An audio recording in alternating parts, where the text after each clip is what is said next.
ഇഷ്ടപ്പെട്ട യുവതിയുടെ വീട്ടുകാരെ വശത്താക്കാൻ വേണ്ടി ഒരു വാഹനാപകട നാടകം കേരളമാകെ ചർച്ച ചെയ്യുന്നൊരു വ്യത്യസ്തമായ ഒരു ക്രൈം തന്നെയാണ്. പത്തനംതിട്ട ജില്ലയിൽ നിന്നാണ് ഈ വാർത്ത പുറത്തു വരുന്നത്. ആ യുവതിയെ ഡിസംബർ 23-ന് ഈ ഒരു യുവാവിൻ്റെ സുഹൃത്ത് വന്ന് കാറടിച്ച് വീഴ്ത്തുന്നു, ബൈക്കിൽ കാറടിപ്പിച്ച് വീഴ്ത്തുന്നു. ശേഷം രക്ഷകനായി ഒരു യുവാവ് അവതരിക്കുന്നു. യുവതിയെ കൃത്യസമയത്ത് ആശുപത്രിയിൽ എത്തിച്ച് ജീവൻ രക്ഷിക്കുന്നു. അങ്ങനെ ഒരു സിനിമയ്ക്കകത്തൊക്കെയാണ് ഇത്തരത്തിലുള്ള സംഭവങ്ങളൊക്കെ കണ്ടിട്ടുള്ളത്. അത് ഇപ്പോൾ യാഥാർത്ഥ്യമായിരിക്കുന്നു. ഒരു മണ്ടൻ പദ്ധതിയായിപ്പോയി. മണ്ടൻ പദ്ധതിയാണ്, തീർത്തും മണ്ടൻ പദ്ധതി. ഇത് പറഞ്ഞു കൊടുത്ത കൂട്ടുകാരനെയാണ് ആദ്യം പിടിക്കേണ്ടത്. ഇത് പറഞ്ഞു കൊടുത്ത കൂട്ടുകാരനാണ് പറഞ്ഞു കൊടുത്തത് പുള്ളിക്ക്. ഇത് കുറേ കാലമായിട്ട് അസ്വസ്ഥനാണ് ഇദ്ദേഹം. അതായത് ഈ യുവതിയും ഇദ്ദേഹവും തമ്മിൽ ദീർഘകാലമായി പ്രണയത്തിലായിരുന്നു. അതായത് പത്തനംതിട്ട കോന്നി മാമൂട് സ്വദേശിയാണ് ഈ സാഹസം നടത്തിയ സൂത്രധാരൻ. കാമുകൻ എന്ന് പറയുന്നത് മാമൂട് സ്വദേശിയാണ്. രഞ്ജിത്ത് രാജൻ എന്നാണ് പേര്. രഞ്ജിത്ത് രാജൻ അസ്വസ്ഥനാണ്.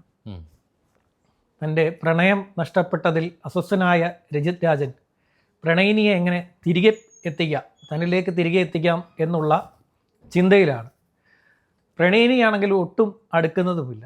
ഇങ്ങനെയാണ് ഈ ദുഃഖിതനായ കാമുകൻ പയ്യനാമണത്തെ സുഹൃത്തിൻ്റെ അരികിലേക്ക് എത്തുന്നത്. അതായത് അജാസ്, അദ്ദേഹമാണ് അദ്ദേഹത്തിൻ്റെ സുഹൃത്ത്.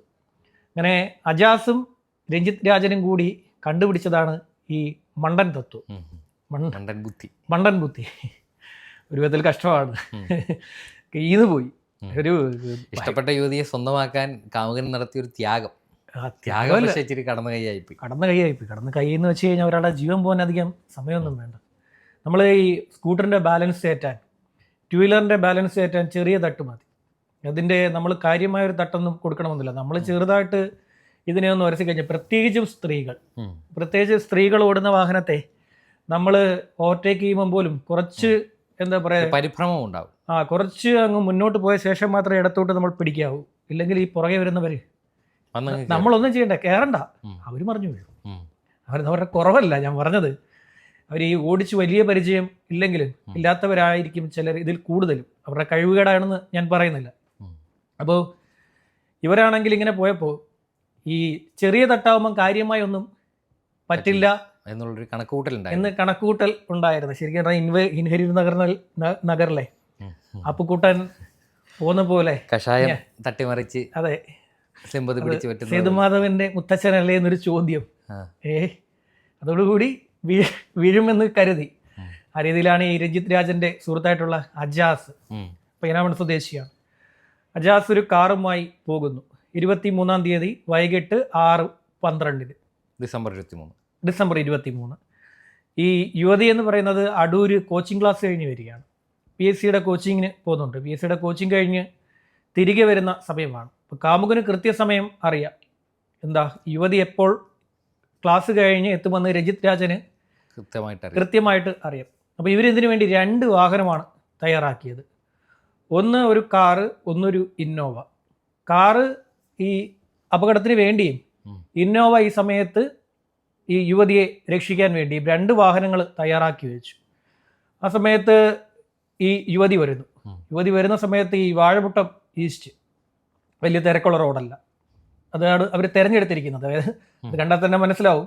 ആ ഒരു ഭാഗമൊക്കെ തിരഞ്ഞെടുക്കുമ്പോൾ വലിയ ഒരു പെട്ടെന്നൊരു എന്താ പറയുക, വേറെ ഒരു വാഹനത്തിലേക്ക് ഇത് പോരുതെന്നുള്ള ഉദ്ദേശമൊക്കെ ഉണ്ടായിരുന്നു. എങ്കിലും ഒരു കരുതൽ അവിടെ ഉണ്ട്. ആക്രമണത്തിലും കാമുകന് കരുതലുണ്ടായിരുന്നു.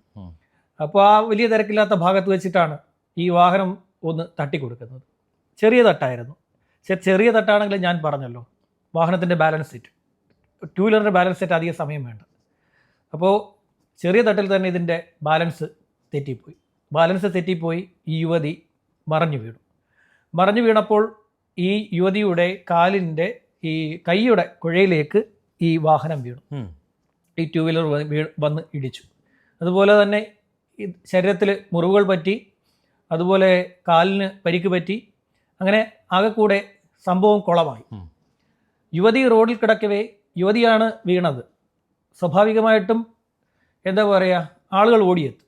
സഹായത്തിനായിട്ട് ആളുകൾ പൂർണ്ണമായും ഓടിയെത്തും. അതാരെങ്കിലും വീണാലും ഓടിയെത്തുമെങ്കിലും ഒരു യുവതി വീഴുമ്പോൾ പ്രത്യേകിച്ചും ഒരു ഇത് കാണിക്കുമല്ലോ, ഒരു കരുതൽ നാട്ടുകാർ കാണിക്കും. അപ്പോൾ എല്ലാവരും കൂടി ഓടിയെത്തിയപ്പോൾ പിറകെ വരികയല്ലേ ഇന്നോവ.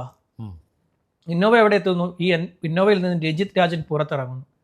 പുറത്തിറങ്ങിയതിന് പിന്നാലെ തൻ്റെ ഭാര്യയാണ് ഈ വീണത് എന്നുള്ള രീതിയിൽ ഓടിച്ചെന്ന് യുവതിയെ വാരിയെടുത്തു തൂക്കി വണ്ടിയിൽ കയറ്റി. അവിടെ നിന്ന് നേരെ പോകുന്നത് കോന്നിയിലെ വിലുവേഴ്സ് ആശുപത്രിയിൽ എത്തിച്ചു. അവിടെയൊക്കെ വൻ അഭിനയം കാഴ്ചവെച്ചു. പെട്ടെന്ന് ചികിത്സ നൽകാനുള്ള വെപ്രാളം, ഭാര്യയാണ് കൊണ്ടുവന്നിരിക്കുന്നത്. അപ്പോൾ പെട്ടെന്ന് സ്ട്രക്ചറൊക്കെ വരണമല്ലോ. ഇങ്ങനെ ആകപ്പാടെ വെപ്രാളവും കാര്യങ്ങളുമൊക്കെ കാണിച്ച് ഇവരെ ഹോസ്പിറ്റലിൽ പ്രവേശിപ്പിക്കുമ്പം സ്വാഭാവികമായിട്ടും ഉണ്ടാകുന്ന ഒരു കാര്യമാണ്, ഹോസ്പിറ്റലുകാരോട് നമ്മൾ പറയുന്നു ഞങ്ങൾക്ക് കുഴപ്പമൊന്നുമില്ല, പ്രശ്നമൊന്നുമില്ല, ചെറിയ ആക്സിഡൻ്റ് ആയിരുന്നു, പറഞ്ഞു വിട്ടു എന്ന് പറഞ്ഞാലും ഹോസ്പിറ്റലിൽ നിന്ന് പോലീസിന് വിളി പോകും. ഓട്ടോമാറ്റിക്കലി പോലീസിന് അവർ ഇൻറ്റിമേഷൻ കൊടുക്കും. ഇതുപോലൊരു ആക്സിഡൻറ്റ് കേസുമായിട്ട് ബന്ധപ്പെട്ട് ഒരാൾ വന്നിട്ടുണ്ട്, പ്രത്യേകിച്ച് ഒരു സ്ത്രീ ആകുമ്പോൾ അവർ ഉറപ്പായിട്ടും കൊടുക്കും. ആ വാഹനത്തിൻ്റെ നമ്പർ പോലും ഇല്ലാത്ത സ്ഥിതിക്ക് അവർ ഉറപ്പായിട്ടും കൊടുക്കും. പോലീസിനെ ഹോസ്പിറ്റലിൽ നിന്ന് വിവരം അറിയിച്ചു. ഹോസ്പിറ്റലിലേക്ക് പോലീസ് എത്തി യുവതിയോട് കാര്യങ്ങൾ ചോദിച്ചപ്പോൾ ഇദ്ദേഹം ആരാണെന്ന് ചോദിച്ചു. പരിചയക്കാരനാണ്, സുഹൃത്താണ് എന്നുള്ളത് പറഞ്ഞു. അദ്ദേഹം പുറകെ വരികയായിരുന്നു. അപ്പോൾ എടുത്തുകൊണ്ട് വന്നു. അപ്പം രണ്ടുപേരുടെയും അഡ്രസ്സും വിവരങ്ങളും ഒക്കെ എടുത്ത് പോലീസ് ഒരു വാഹന അപകട കേസ് രജിസ്റ്റർ ചെയ്തു. പോലീസ് അവിടെ വിട്ടില്ല. പോലീസ് ഈ വാഹനം ആരാണ് എന്നറിയണമല്ലോ. ഈ യുവതി പറയുന്നുണ്ട് ആ വാഹനം അങ്ങ് നിർത്താതെ പോയെന്ന്. അല്ല, ഇടിച്ചിട്ട വാഹനം നിർത്തി രമ്യതയിൽ ആ പ്രശ്നം പരിഹരിച്ചെങ്കിൽ അവിടെ തീർന്നു. എനിക്ക് കാര്യമൊന്നും ഇല്ലാന്ന് അറിയിച്ചിരുന്നെങ്കിൽ ഈ വരുന്ന പോലീസ് ഉദ്യോഗസ്ഥർ അത് കേട്ടിട്ട് കാര്യങ്ങൾ ഡീറ്റെയിൽസ് അഡ്രസ്സ് എഴുതി അവരങ്ങ് പോകും. ഇതങ്ങനെയല്ല പോലീസ് ചെയ്യുന്നത്. വാഹനം നിർത്തിയില്ല എന്ന് ഇര പറയുമ്പോൾ പോലീസിന് ഉത്തരവാദിത്വം കൂടി. കാരണം ഇത്തരത്തിൽ വാഹനാപകടം ഉണ്ടാക്കി നിർത്താതെ പോകുന്ന ഒരു രീതി ഇപ്പം പൊതുവെ ഇല്ല. അപ്പോൾ അയാളുടെ ഉദ്ദേശം എന്തായിരുന്നു അത് പോലീസിനെ അന്വേഷിച്ചേ പറ്റൂ. കാര്യം ഇല്ലത്തെ വലിയ തലവേദനയാവും. ഒരു തവണ ഇടിച്ചു, വിവരം പോലീസ് അറിഞ്ഞു. പോലീസ് പിന്നെ ഇത് അന്വേഷിക്കാതിരുന്ന പോലീസിന് വലിയ മെനക്കേടായി, തലവേദനയായി, കേസ് മാറുമെന്ന് അവർക്കറിയാവുന്നുണ്ട്. അവരിത് അന്വേഷിക്കാൻ തുടങ്ങി. 23-ാം തീയതി മുതൽ അവരിങ്ങോട്ട് ഇത് സംബന്ധിച്ചുള്ള അന്വേഷണം നടത്തി വരവേ ഈ വണ്ടിയുടെ CCTV കിട്ടി. ഈ വണ്ടി നമ്പർ എടുത്ത ശേഷം ഈ അജാസിനെ പോലീസ് കണ്ടുപിടിച്ചപ്പോൾ അയാളും കള്ളത്തരം പറഞ്ഞു. പെട്ടെന്നുള്ള വെപ്രാളത്തിൽ നിർത്താതെ പോയി. സ്വാഭാവികമായിട്ട് എല്ലാ പടത്തിലും ഉണ്ടാക്കുന്ന ഒരു പരിപാടിയാണ്, പെട്ടെന്ന് പേടിച്ച് നിർത്താതെ പോയി എന്നുള്ള ഡയലോഗ്. പോലീസ് അതിലും അവസാനിപ്പിച്ചില്ല. പോലീസിന് ആദ്യമേ ഒരു സംശയം വന്നു, ഈ രഞ്ജിത്ത് രാജൻ എങ്ങനെ ആ സമയത്ത് അവിടെ എത്തി, ഈ അജാസും രഞ്ജിത്ത് രാജനും തമ്മിൽ എന്തെങ്കിലും കണക്ഷൻ ഉണ്ടോ എന്നുള്ള പോലീസിൻ്റെ അന്വേഷണം. പോലീസ് ഫോൺ കോൾ കേന്ദ്രീകരിച്ചുകൊണ്ട് അന്വേഷിച്ചപ്പോൾ ഈ അപകടം നടക്കുന്നതിന് മുമ്പൊക്കെ തന്നെ ഇവർ തമ്മിൽ കോണ്ടാക്ട് ചെയ്തു. പോലീസിൻ്റെ വലിയൊരു സംശയം, ഇവർ കാമുകന്മാരായിരിക്കെ ഈ യുവതിയെ കൊലപ്പെടുത്താനുള്ള ഒരു ശ്രമമാണോ ഈ രഞ്ജിത്ത് രാജൻ നടത്തിയത് എന്നായിരുന്നു പോലീസിൻ്റെ ആദ്യത്തെ സംശയം. ഒരു വാടക കൊലയാളിയെ ഉപയോഗിച്ചുകൊണ്ട് ഒരു വാഹനാപകടം വരുത്തി തീർത്ത് യുവതിയെ കൊലപ്പെടുത്തുക, അതായിരുന്നോ അദ്ദേഹത്തിൻ്റെ ഉദ്ദേശം എന്നായിരുന്നു പോലീസിൻ്റെ ഒരു വലിയ സംശയം. പക്ഷേ ഈ സംശയം മുന്നിലിട്ടപ്പോൾ തന്നെ ഈ അക്രമി ഉള്ള കാര്യം വിളിച്ചു പറഞ്ഞു. സാധാരണ പ്രണയബന്ധമൊക്കെ തകരുമ്പോൾ ഈ സ്ത്രീകൾ പിറകെ വന്നു കഴിഞ്ഞാൽ അവരെ ഉപദ്രവിക്കുക, അല്ലെങ്കിൽ പുരുഷന്മാർ അങ്ങോട്ട് ചെന്നാൽ അവരെ ഉപദ്രവിക്കുക, ഇങ്ങനെയൊക്കെയുള്ള സംഭവങ്ങൾ ഉണ്ടാകുന്നതുകൊണ്ട് പോലീസ് ആദ്യമേ വിചാരിക്കുക ഇങ്ങനൊരു കഥ പോലീസ് പ്രതീക്ഷിച്ചില്ല. അപ്പോൾ ഇത് ആദ്യം പോലീസ് വിശ്വസിച്ചില്ല ഇത് കേട്ടിട്ട്. ഇപ്പോഴാണ് ഫോൺ എടുത്ത് പരിശോധിക്കുന്നത്. അപ്പോൾ ഡെയിലി മെസ്സേജ് പോയിരിക്കുകയാണ്, മിണ്ടണം, വിളിക്കണം, ഇങ്ങനെയൊക്കെയുള്ള താഴ്മയായിട്ടുള്ള അപേക്ഷകൾ സ്ഥിരമായി രഞ്ജിത്ത് രാജൻ അയച്ചിട്ടുണ്ട് യുവതിക്ക്. യുവതി എന്നോട് റെസ്പോണ്ട് ചെയ്യുന്നില്ല, ഇതാണ് ഇയാളുടെ പ്രശ്നം. അപ്പോൾ ഇയാൾ പറയുന്ന ഒരു കാര്യം, യുവതി എങ്ങനെയെങ്കിലും സിമ്പതി, യുവതിയുടെ ഒരു സ്നേഹം പിടിച്ചു പറ്റണം, താനൊരു കെയറിങ് ആളെന്നുള്ള രീതിയിൽ. നാളെ മറ്റേ സമറിൻ ബദലഹിമിലൊക്കെ പറയുമ്പോൾ ഇടയ്ക്കിടയ്ക്ക് സുരേഷ് ഗോപി എടുത്ത് സെന്റിമെന്റ്സ് ജയറാം പോയി അടിക്കുമല്ലോ, റോഡിൽ കിടന്നപ്പോൾ ഞാനാണ് ഭാവിയിൽ എന്തെങ്കിലും വഴക്കിട്ടാലും വഴി തീരേണ്ട ഞാനാണ് നിന്നെ രക്ഷിച്ച് 2 അടി കൊടുത്താലും, ആളെ കല്യാണം കഴിഞ്ഞിട്ട് ഭാര്യയ്ക്ക് 2 അടി കൊടുത്താലും ഭാര്യ വഴക്കുണ്ടാക്കിയ നിന്റെ ജീവൻ്റെ രക്ഷിച്ചത് ഞാനാണെന്ന് പറയാൻ പറ്റുമല്ലോ. എന്തായാലും ഈ പണി അങ്ങോട്ട് പാളിപ്പോയി. പണി പാളിയപ്പോൾ പോലീസ് ആദ്യം ഇത് വാഹനാപകട കേസാണ് രജിസ്റ്റർ ചെയ്തത്. അപ്പോൾ എന്ത് ചെയ്യുന്നു, ഇത് നരഹത്യാശ്രമമാണ്, ഒരാളെ കൊലപ്പെടുത്താനുള്ള ശ്രമം, അതാണ് നടത്തിയിരിക്കുന്നത്. കേസ് വലുതാണ്, വലിയ കേസാണ്. ഈ പ്രത്യേകിച്ചും നമ്മളിപ്പോൾ ഒരാളെ ഈ ആയുധം കൊണ്ട് ആക്രമിച്ചാലും അതിനേക്കാൾ ഡേഞ്ചറാണ് വാഹനാപകടം, മനഃപൂർവ്വമുള്ള വാഹനാപകടം വരുത്തുക. അത് ഗുരുതരമായി കാണും കോടതി, ഗുരുതരമായിട്ട് കാണും ഇത്തരം കേസുകൾ. അതായത് റോഡിൽ ഒരാളെ തീർക്കുക, റോഡെന്ന് പറയുന്നത് ഒരു സുരക്ഷിത സംവിധാനമാണ് എന്നുള്ളതാണ് വെപ്പ്. അത്തരം സുരക്ഷിത സംവിധാനത്തിൽ അപകടങ്ങൾ ഉണ്ടാകുന്നത് സ്വാഭാവികമാണ്, ആർക്കെങ്കിലും ഒരു വീഴ്ച ഉണ്ടായാൽ പറ്റും. പക്ഷെ ഒരാളെ ആക്രമിക്കുക എന്ന ഉദ്ദേശത്തോടു കൂടി അതിനുവേണ്ടി ഗൂഢാലോചന നടത്തി ഇത് ചെയ്യുക എന്നുള്ളത് ക്രൈം സീരിയസ് ആണ്, അതിനെ ഗുരുതരമായി തന്നെ കാണേണ്ടി വരും. അതാണ് ഇതിൻ്റെ ഈ ഇത്തരം കേസുകളിലെ ഏറ്റവും വലിയ ഒരു പ്രശ്നവും ഈ കാര്യമാണ്. കാര്യം കോടതി ഇതിനെ ഇനി ഒരു കാരണവശാലും ആവർത്തിക്കരുത് എന്ന് കരുതുന്നില്ല. പലതവണ പല കേസുകളിലും പല കോടതികളും പറഞ്ഞിട്ടുണ്ട്.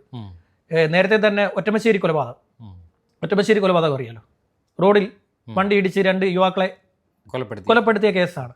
ഇന്ന് കോടതി പ്രത്യേകമായി പറഞ്ഞൊരു കാര്യം, ഇനി ഇത് ആവർത്തിക്കരുത്, അതിനുവേണ്ടി മാക്സിമം ശിക്ഷ എന്നാണ് അന്ന് കോടതി പറഞ്ഞത്. അതുകൊണ്ട് ഇതിനെ വളരെ സീരിയസ് ആയിട്ട് കാണും. അങ്ങനെ കോടതി എന്തെന്ന് വെച്ചാൽ ഇവർ കോടതിയിൽ കൊണ്ടുപോയി ഹാജരാക്കിയപ്പോൾ ഒറ്റയടിക്ക് റിമാൻഡ്, 14 ദിവസത്തെ റിമാൻഡ് അടിച്ച് കയ്യിൽ. കാമുകനെ സഹായിക്കാൻ ഇറങ്ങി റിസ്ക് എടുത്ത അജാസിന് 19-24 വയസ്സ് മാത്രം പറയുള്ളൂ. അതേ ഉള്ളൂ. അതാണ് ഈ പ്രായത്തിന്റെ അല്ല, ഇത്തരം ഇറങ്ങുക എന്ന് വെച്ച് കഴിഞ്ഞാൽ ഇങ്ങനെ കുഴിച്ചാടാൻ വലിയ സമയമൊന്നും വേണ്ട, ബുദ്ധിശൂന്യമായ എടുത്തിയാട്ടം. അപ്പൊ തന്നെ കൊണ്ടുപോയി മെഡിക്കൽ എടുത്തിട്ട് നേരെ ഈ കൊട്ടാരക്കര സബ് ജയിലിൽ കൊണ്ടാക്കുകയും ചെയ്തു. വേറെ എന്തൊക്കെ കേസാണെങ്കിലും മീഡിയയിൽ ഇത്രയും വിഷ്വൽസ് വരത്തില്ല. പക്ഷേ ഇത് ഭയങ്കര എന്താ പറയുക, ഞാൻ പറഞ്ഞല്ലോ, ഒത്തിരി മുമ്പേ പറഞ്ഞല്ലോ, നാഷണൽ മീഡിയാസിൽ വരെ തന്നെ ഇതിങ്ങനെ കാണിച്ചുകൊണ്ടിരിക്കുകയാണ്, വിഷ്വൽസ് ഇങ്ങനെ കാണിച്ചുകൊണ്ടേ ഇരിക്കുകയാണ്. അവർക്ക് എന്താ പറയുക, ഇതൊരു ഭയങ്കര സെൻസിറ്റീവായിട്ടുള്ള കൗതുകമുള്ള ക്രൈമാണ്, കൗതുകമുള്ള കേസ് എന്ന് പറഞ്ഞ കൗതുകമുള്ള ക്രൈം. ആ കുട്ടിയുടെ ജീവൻ നഷ്ടപ്പെട്ടിരുന്നെങ്കിൽ ഇത് കൊലപാതകമാവും. ഇതിന് അന്നേരം പിന്നെ ഇവിടെ എന്താ പറയുക, ഞാൻ സ്നേഹിക്കാൻ ശ്രമിച്ച് കൊലപ്പെടുത്തി എന്ന് പറയാൻ പറ്റും. അങ്ങനെ എന്താ പറയുക, വിവാഹാഭ്യർത്ഥന നിരസിച്ച യുവതിയെ കാമുകൻ ജീവനെടുത്തു എന്നുള്ള കാര്യമല്ല പറയത്തുള്ളൂ. അങ്ങനെ ആ രീതിയിൽ വന്നേക്കുന്നത്. എന്തായാലും ഒരു അതിഭീകര കാമുകനാണ് ഈ രഞ്ജിത്ത് രാജൻ. ഏതായാലും ജയിലിൽ നിന്ന് ഇറങ്ങുമ്പോൾ ഇനി എന്തായാലും വീട്ടുകാർ അംഗീകരിക്കില്ല, വീട്ടുകാർ അംഗീകരിക്കത്തില്ല. കുറച്ചുകൂടെ വെയിറ്റ് ചെയ്തിരുന്നെങ്കിൽ ചിലപ്പം വീണേനെ. ശരി.